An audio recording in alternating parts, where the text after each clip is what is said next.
We are so excited to have this exciting matchup in the 90th Capital One Orange Bowl between number 5 Florida State and number 6 Georgia. It is the highest ranked non-playoff Capital One Orange Bowl in the CFP era, topping last year's number 6 versus number 7 Clemson Tennessee matchup. We're very excited to host ACC champion Florida State Seminoles. Had an amazing season under Coach Norvell, finishing undefeated at 13-0. And then the SEC obviously is also a tremendous partner of ours. Thrilled to have the SEC now for 6 years in a row. Georgia, what can you say? An incredible run the last few years. In fact, we had them here in 2021 playing Michigan in the national semifinal. And we congratulate Coach Kirby Smart and the Georgia Bulldogs. The fan excitement and demand is certainly there. Tickets are almost out here. Of course, the schools have their allotments, and very few suites remain. So we're eager to host these two teams.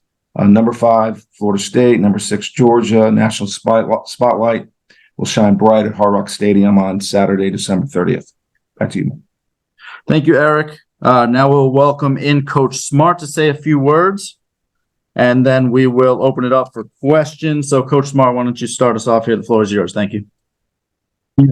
First, thanks for those kind words, Eric. And we at University of Georgia are honored and excited to get to go down to sunny South Florida, and looking forward to an incredible environment. Although obviously our players were very disappointed today with the outcome of our game last night, we are looking forward to this opportunity. I don't think there's another team that we would love to be able to go compete against in Florida State. I have so much respect for Mike, his staff, the job he's done there. I grew up going to Tallahassee every day of my life from where I grew up in South Georgia, and to watch what he's done with that Florida State program is just incredible.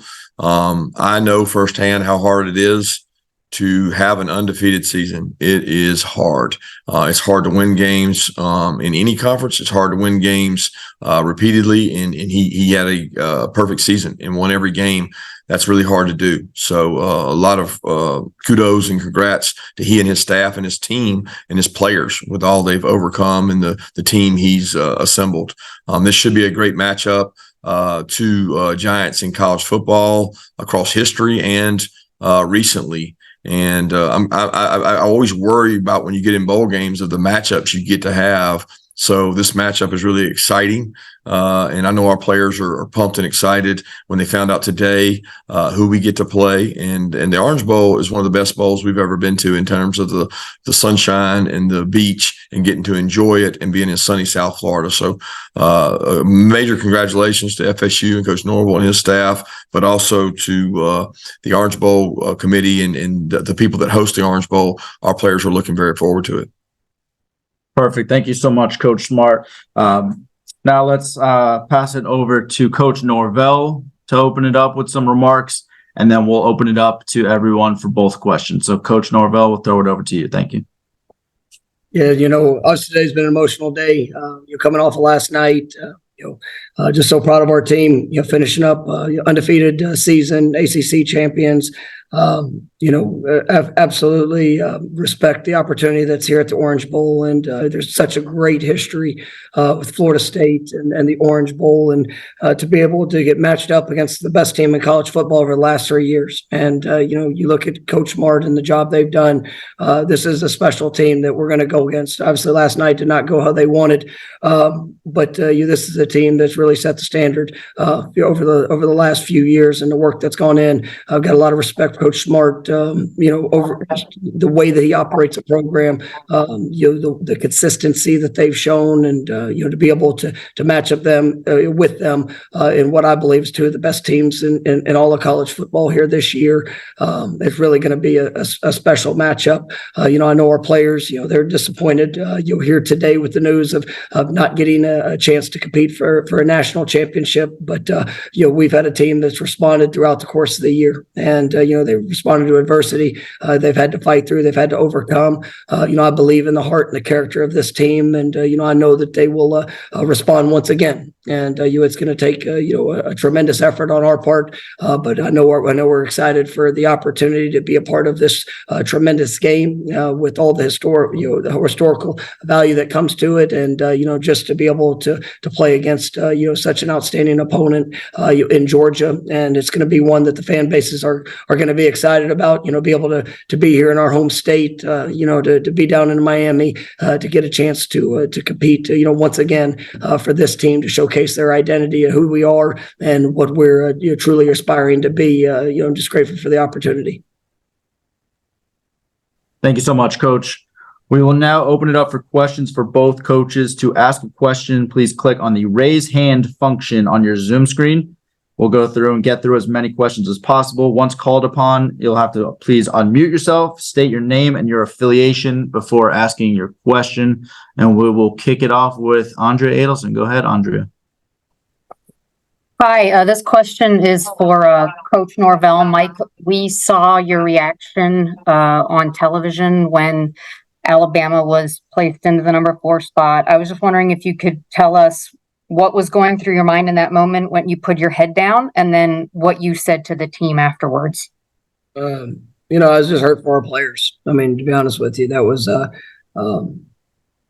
it's one of the tougher moments I've had to experience, and just for all that they've done. You talk to a team about responding to adversity, getting up and going to give all that you can to be able to find a way to win a college football game. And like Coach Smart said, it is hard. I mean, it's hard to do. It's hard to especially when you face some of the adversities that we've had here this year, whether it's injury or just different things to overcome. But it's all part of it. And, as we tell our team all the time, your truest identity shows up in times of great adversity, and we faced it, and, they put it on display. So that was really that feeling in the moment. And with all due respect to, I put out a statement about the committee and my feelings on that decision. Out of respect for the Orange Bowl and the opportunity we have, I would like to keep any questions focused on this matchup. And obviously, if there's any other follow up at a different time, I'll be welcome. But let's respect the Orange Bowl and the opportunity that we have here, not so much on the decision of the committee. Thanks, Andrea. Next, we will go over to Mike Griffith. Mike, go ahead. Kirby, I think Georgia's won 6 bowl games in a row, going back to that Baylor Sugar Bowl. You kind of changed a direction on players, that only players that were playing were going to the bowl games. Your program's shown commitment even to non-playoff games. Can you talk about that connectedness? And I guess you probably saw Kendall Milton had some strong comments after the game about his commitment to playing this game and not abandoning his brothers. Yeah, I didn't see his comments actually. Right before I got on here, I've been just swamped this time of year for college football coaches. I don't think people actually acknowledge. I haven't watched one thing outside of the naming of the 4, because it's also close to the portal opening, and these teams that played in championship games today is like drinking water through a fire hose. So I have not seen anything posted by Kendall, or I did talk to our team, and they are very excited. And I think of all the bowl games we could be in outside the playoff, this is where our kids would have loved to have been. So that part is good. And I think we got a really high character team, really a bunch of fun guys to coach. The guys that want to play in it, they're going to continue with us. They're going to enjoy that. We'll have guys go into the portal, and guys look for, the future's bright for them, maybe at other places. And that's what the portal's for. So we'll lose out on some guys like everybody in the country will, but the guys that come back, they're going to be a commitment to getting ready, getting better. It's not just about this game. It's about the practices you get to have for this game. And a lot of guys are going to be guys that play for us next year. They're going to have to get, 15 practices or 13 practices that they get ready, almost like an extra spring practice, not to mention the mid-years that come in and get to practice with you too. So this is a tremendous time to develop and get better. And we're going to do all we can to get our team in the best shape they can to be ready to go compete against Florida State. Thank you. Next, we're going to go over to Dan Tortora. Dan? question for both coaches. Coach Smart, first and foremost, like you said, having players that will play and some won't be there. Fran Brown, one of your assistants, has moved on to Syracuse. Would love to get your thoughts on what Syracuse is getting and just what he brought to your program. And Mike, speaking of bringing to your program, just Jordan Travis and the legacy that he leaves with Florida State. Yeah, I'll go first with Fran. He's an incredible person, human being, beautiful family. Nobody's more upset than my 11-year-old son, who was one of his best friends was Braden, Fran's son. When they first came down, they got to be buddies, and they spent really a year, 2 years together. And Fran's just an incredible person. I think anybody that's met Fran knows he impacts people. He has great relationship strengths. He'll be awesome for Syracuse. They're getting a great recruiter, a great leader. And he's going to do a great job. He knows everybody in the Northeast, so better watch out up there because he knows everybody in Philly.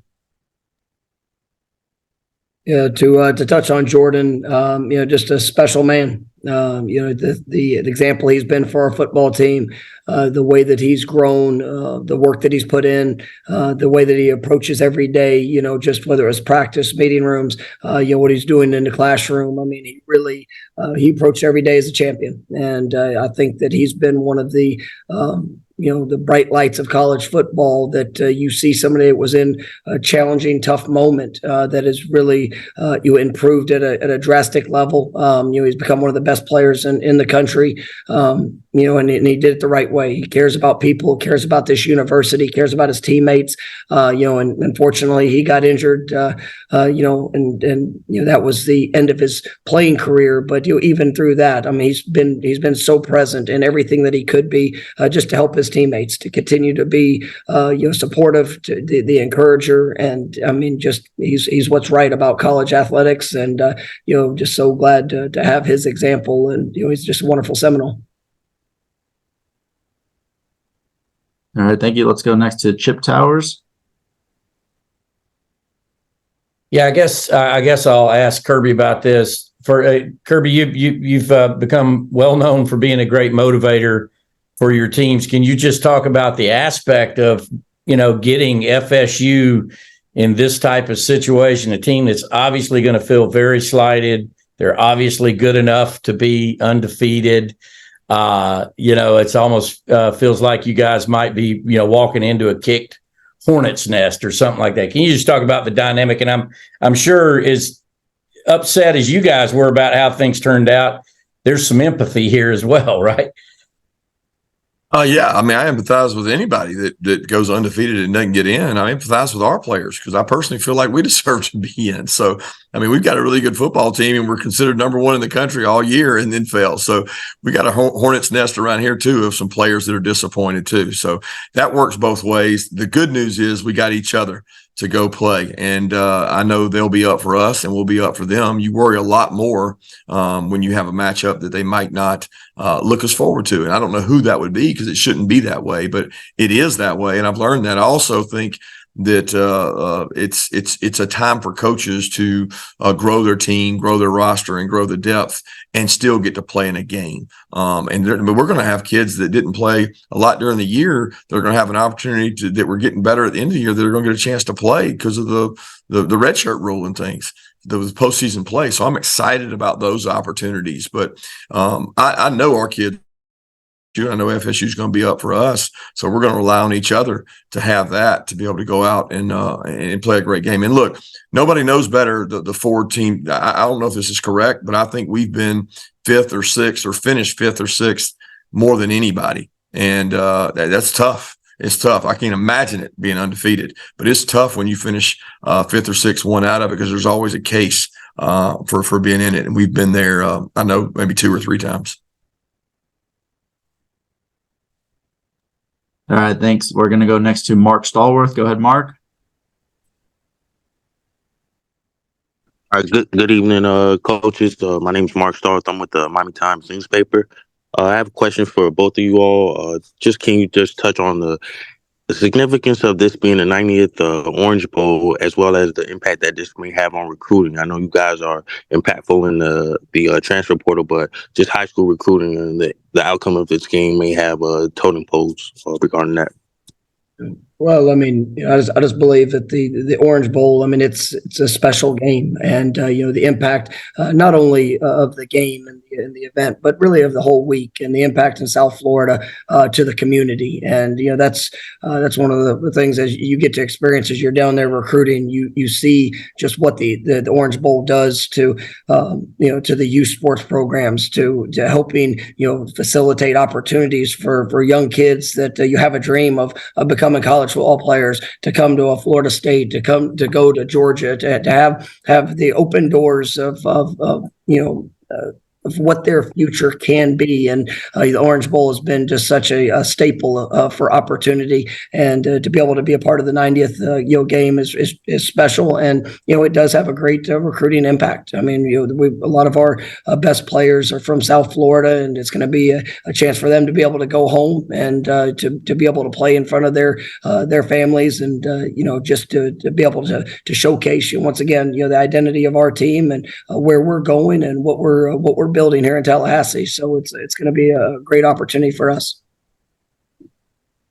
Yeah, I agree with what Mike said. I mean, there's no greater place to recruit than Miami, Florida. Kids love football. The kids down there are different. They come in ready to play. There's no anxiety. They don't fear anyone. So the kids we've had in our program from that area are incredible. So getting to play down there allows us to stretch out our tentacles and have contacts. And there's a lot of good programs in the state of Florida, but we've been very fortunate to have 3 or 4 first rounders come out of that area. So I love when we get a chance to go down there and play.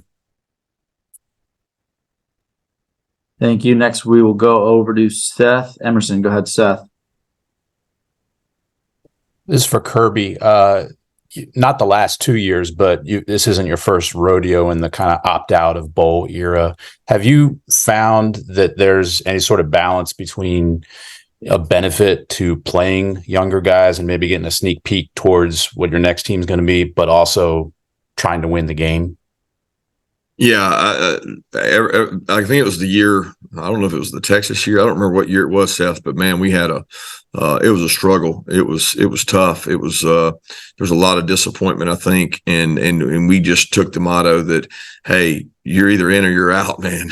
It's that simple. We're gonna go compete. We're gonna go practice. We're gonna have our practices and get after it after a long, tough, grueling year with a championship week on top of it. But this is what we're gonna do, and we're gonna practice this many times, and you're gonna buy into it or you're not. And that's how the teams win. It's how you win, is be committed to the cause and be all in on it. And if you're wondering or trying to decide, then you probably don't need to. That forces you to play some younger kids, especially with the timing of the portal now. I mean, this thing is people really don't understand what's going on in college football right now. So with the timing of that and the ramp up of number of kids entering in general, you can't even play the game without playing some new faces.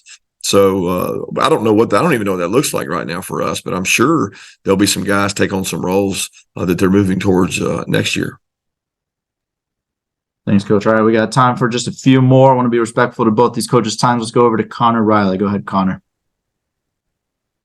Yeah, this is for both coaches. With how close you guys got to this year to getting into the playoff, and obviously both feeling like you're deserving participants, does that make you look forward next year to a 12-team playoff more, and maybe even wish that you had a 12-team playoff this year to participate in? Go ahead, Mike. Yeah. I mean, I think that we don't have an opportunity to compete for a national championship when you have a year that like we and we had and that Georgia had. I mean, it is disappointing. You look at this Georgia team, and I'm going to say it for Coach Smart, you go undefeated throughout the regular season, you lose in a conference championship game by one score, and that be the end of your opportunity to win a national championship. It's hard, for us. We go undefeated throughout the season, and accomplish the things that we did. It's you try to teach players about response. You try to teach players about consistency. The things that you want to see them grow and build in, and knowing that next year it will be an expanded opportunity when teams compete at this level that both of our programs have been able to accomplish this year. There will still be that avenue, but it is what it is this year. obviously we can have our disappointments, but like I said, respect the opportunity that we have. And of all the games that are out there in this bowl season, there's not one that will be more exciting or probably more anticipated than having these two teams, because like I said, this is it's a special group and a lot of great players on both sides, and I think coaching staffs that respect each other and how they go about their business. So it's going to be a fun one for our players to compete in. Obviously, the venue and this bowl game is special, and but absolutely that next year with 12, I mean, it's going to open those doors for the best team to really be able to prove itself out there on the field when they put themselves in this situation. Yeah, Connor, I don't want to be long-winded because I could talk for a long time, but football is a very unique sport and it's unlike other sports, and it's hard to say, because I've always wanted to say, the 64 tournament basketball team, the baseball team, the soccer team, all these sports I follow in college sports, and I love college sports. They're pure people. I go watch college athletics all over the country. I love watching it. They can go have these big pools and big tournaments to determine who the national champion is, and it just seems fair and nobody's upset with it.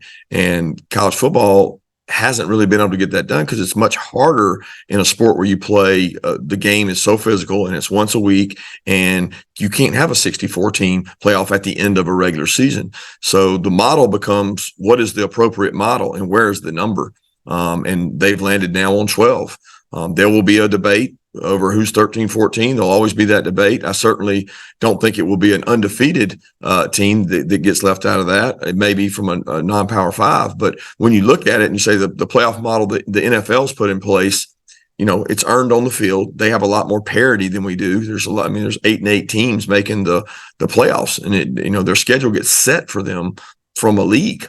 And the schedule's set that way, so there's a little more balance when it comes to it. But if you look at the bigger picture, until it's regulated by some supreme body, it's probably not going to be balanced. It's going to be led by conferences that are merging together in different forms, and you're never going to be able to have a long tournament because people can't play these number of games that long. So we'll find out how the 12 works. Certainly would have been good for Georgia the last 4 to 5 years, because we'd been in the hunt. We would have had a shot, just like FSU this year. So we'll see where it goes in the future.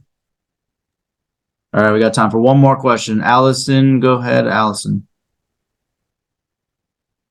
Hey, Allison Mastrangelo, WSB in Atlanta. Kirby, this one's for you. I didn't know how many guys are you expecting maybe to not play in this game, and when do you have that conversation with the guys about when they'll play and when they will not play?